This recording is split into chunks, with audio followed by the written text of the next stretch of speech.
손발이 안 맞습니다. 손발이. 유일한 반장님이 이제 복귀하시면 더 손발이 잘 맞을 겁니다. 자, 이어서 신세롬 기자와 이야기를 이어가 보겠습니다. 부동산부 이제 출입이니까 오늘 어떤 이야기 준비했는지 보니까 아까 그 취득세 감면 이야기라고. 네, 취득세 감면이 아무래도 부동산 시장에서 가장 핫 이슈라고 볼 수 있을 것 같은데요. 또 금액적으로 좀 이제 큰 부분을 차지하고 있고. 네. 근데 이제 취득세 감면 물론 이제 조치가 지난해 말로 끝났었고 네. 이것을 연장하겠다, 그걸 추진하겠다라는 이야기는 많이 나왔는데 네. 현재 어느 정도까지 진행되고 있는지부터 좀 한번 정해볼까요? 네, 취득세에 대한 얘기는 이제 임시국회에서 올해 이번 달에 열리는 임시국회에서 처리될 예정이었는데요. 이 임시국회가 어제 무산이 됐습니다. 아무래도 이 예산 쌍용자동차 국정 문제라든지 이동읍 후보자에 대한 문제 등으로 여야가 갈등이 많기 때문인데요. 따라서 이제 처리될 것으로 예정됐던 취득세 감면 연장 법안도 미뤄지게 됐습니다. 다행인 점이라고 한다면 1월부터 거래한 것들에 대해서 소급 적용하기로 밝혔기 때문에 큰 혼란은 없는 상황입니다. 그렇죠. 그러니까 법이 언제 통과되든 간에 1월 1일 이후에 잔금을 치른 집에 대해서는 이제 취득세 소급 감면 적용이 되게 혜택을 되는 주겠다. 거죠. 일단 그렇게 해놨으니까요.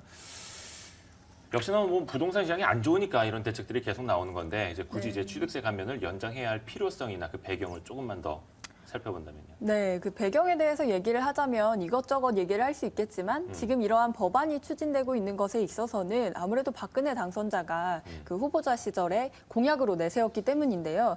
이 부동산 경기가 안 좋다고 해도 법안을 추진하는 의원들이 없다면 이 법이 이렇게 시행되기가 쉽지 않은데 박 당선인이 선거 때부터 부동산 거래 활성화를 위해서 취득세만큼은 꼭 공약으로 추진해 나가겠다고 공언한 바 있습니다.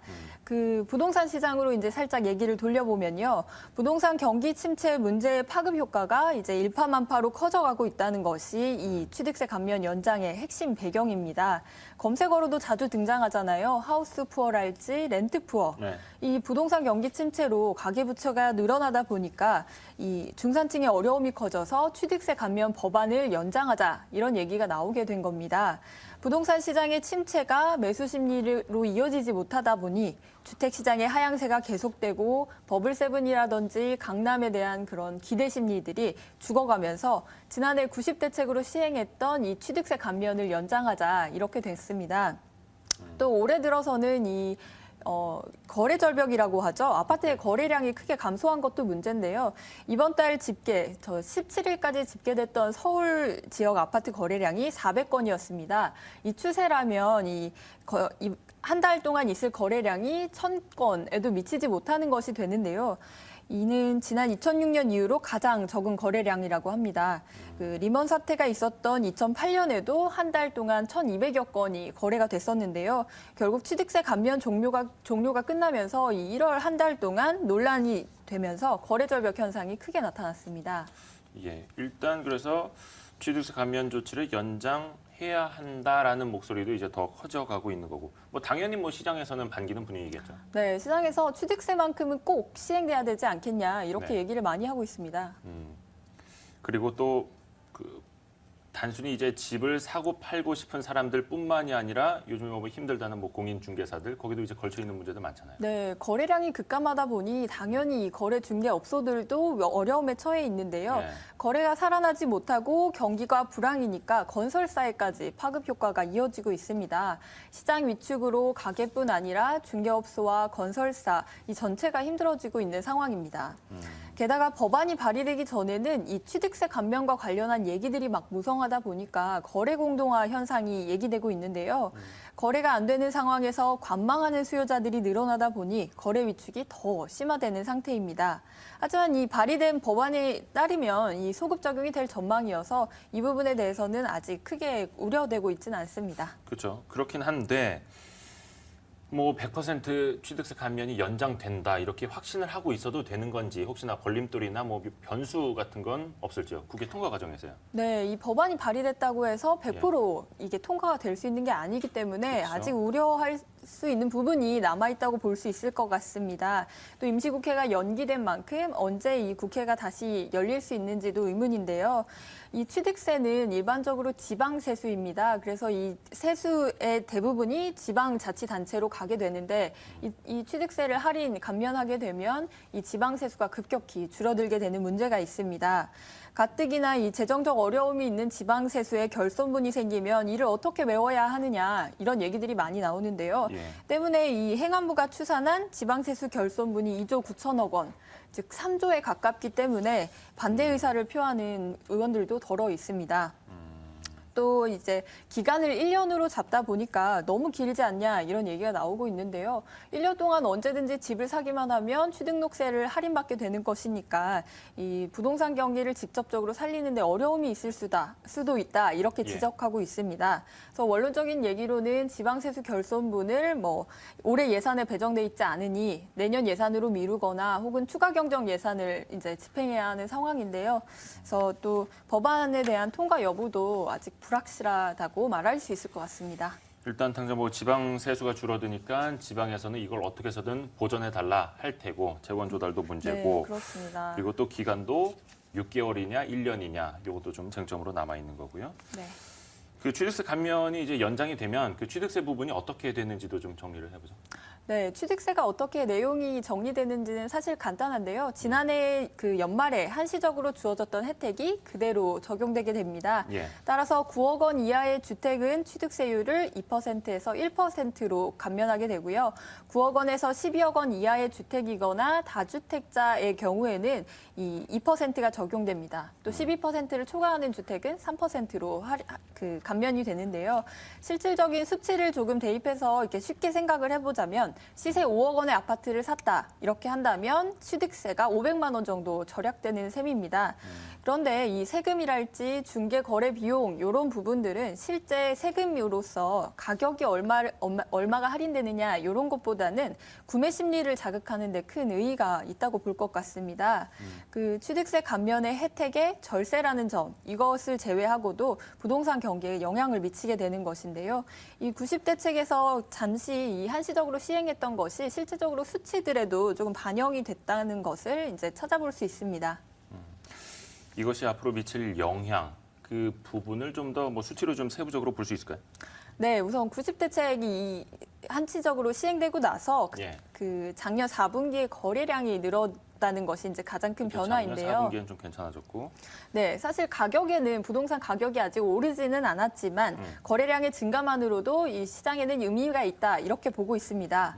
90대책에서는 양도세 면제 혜택도 사실 있었는데요. 요 미분양에 대한 양도세 대책에 대한 수치도 사실 주목해 볼 만하다 합니다. 이 시행됐던 대책에 대해 간략히 설명을 하자면요. 9억 원 이하의 주택, 미분양 주택을 구입할 경우에는 5년 동안 양도 차익에 대해서 세금을 면제해 주는 대책을 추진했었습니다. 그동안 가장 이 골칫거리로 작용했던 미분양을 어떻게 해소하느냐 이런 배경에서 시행됐던 정책인데요. 가장 최근 자료, 즉 12월 말에 미분양 주택 그 수치를 보면요. 6개월 만에 처음으로 이 미분양이 감소했습니다. 지방을 중심으로 신규 미분양이 발생하기는 했지만 이 수도권 중심의 미분양이 6천여 가구, 6,500여 가구가 넘게 감소가 됐는데요. 집계된 미분양 주택은 현재 7만여 가구입니다. 그래서 앞으로 또 이 미분양에 대한 혜택도 좀 늘어나야 하지 않느냐 이런 의견도 있는데요. 그 서울시 SH공사에서 보면 은평뉴타운에 대한 그 광고를 많이 하고 있잖아요. 네. 미분양에 대해서 2억 가까운 할인을 해준다 이런 얘기도 있는데 이런 것을 보면 부동산 시장에서도 시급히 해결해야 할 문제 중 하나로 미분양을 꼽고 있는 것 같습니다. 즉 아파트가 비어 있는 동안도 그 발생하는 비용도 있지만 무엇보다 옆집이 비어 있으면 기분이 좋지 않잖아요. 그래서 이 재건축 재개발 현장에서도 미분양 때문에 생기는 추가 분담금이 있는 만큼 요 문제도 좀 해결돼야 할 문제로 볼 수 있을 것 같습니다. 저희가 전문가 한 분을 좀 연결을 해서 역시나 또 이제 증시 쪽 이야기도 다뤄봐야 되니까 질문을 좀 드려볼게요. 메리츠 증권의 김형근 연구원입니다. 안녕하세요. 네, 안녕하십니까. 물론 이제 새 정부가 들어서면은 이제 물론 이제 부동산 부양책도 조금 내놓지 않겠느냐. 일단 좀 기대감이 더 큰 거죠. 네, 맞습니다. 뭐 연초에 몇몇 건설주들 좀 오르긴 했는데 글쎄요. 기대감, 그 현실 가능성 그리고 건설주 영향 이렇게 좀 단계적으로 본다면 어떻게 해석할 수 있을까요?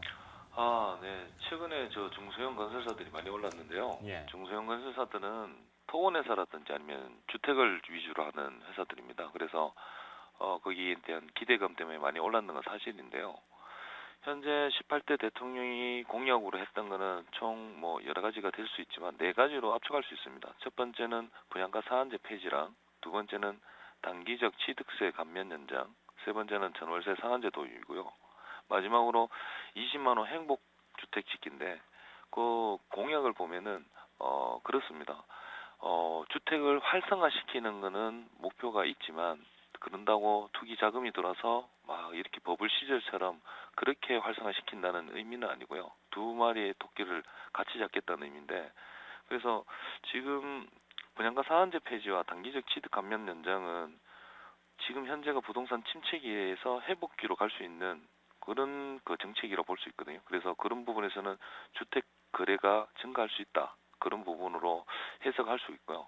물론 그 부동산 종합 대책이 이제 임기를 24일 날 하시고 나서 뭐 4월 말이나 5월 달에 이제 부동산 종합 대책이 일어날 경우에 현실적으로 어떻게 정책이 일어나는지 부분을 먼저 검토하는 게 우선이고요.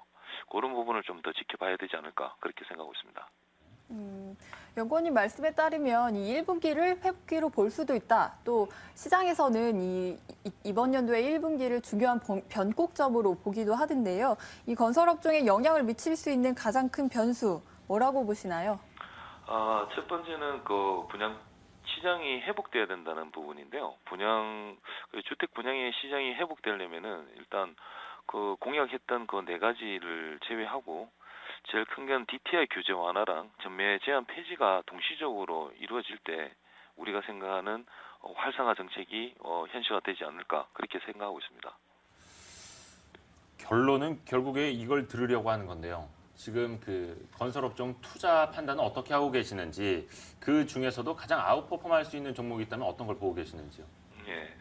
그래서 그 올해 건설 산업의 화두는 세 가지로 요약할 수 있습니다. 첫 번째는 중동 시장에서 쿠웨이트 시장을 주목할 수 있고요. 두 번째는 아까 전에 말씀했던 국내 부동산 활성화 정책에 따른 정책이 어떻게 이루어지느냐.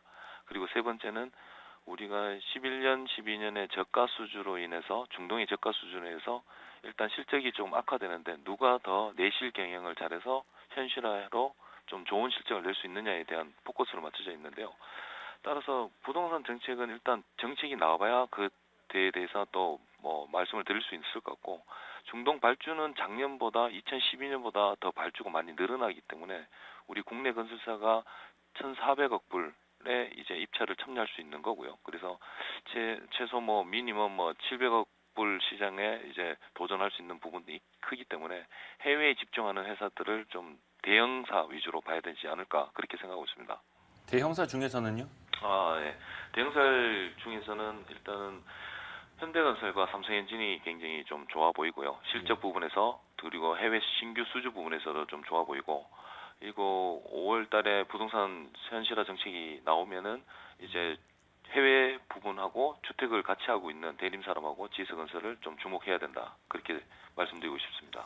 알겠습니다. 메리츠증권의 김형근 연구원 말씀이었습니다. 고맙습니다. 네, 감사합니다. 예. 신세롬 기자, 네. 다른 애널리스트 분들의 의견도 좀 정리를 한 게 있는데 시간이 많지는 않습니다. 한 1분 안쪽으로 좀 정리를 해봐야겠는데요. 그런가요? 한번 볼까요, 일단? 네. 예. 국내 부동산 정책에 대한 기대감이 어떻게 될 것이냐, 이렇게 좀 애널리스트 분들마다 좀 다르게 보고 있는데요. 미래에셋의 변성진 애널리스트 리포트를 보면 기대감이 없는 건 아니지만 극적인 효과를 기대하기는 어렵다, 이렇게 보고 있습니다. 그래서 시장에서 추가 조정이 가능하다, 이렇게 보고 있고요. KB투자증권의 허문욱 애널리스트를 보면 주택 정책이 워낙 이슈가 되고 있고 집중적인 그 대책이 나오고 있는 만큼 이것이 주가에 영향을 줄 것이다, 이렇게 보고 있습니다. 그래서 정책의 수혜를 받게 될 업체가 어딘지 주목하되 옥석을 가릴 필요가 있다고 보고 있습니다.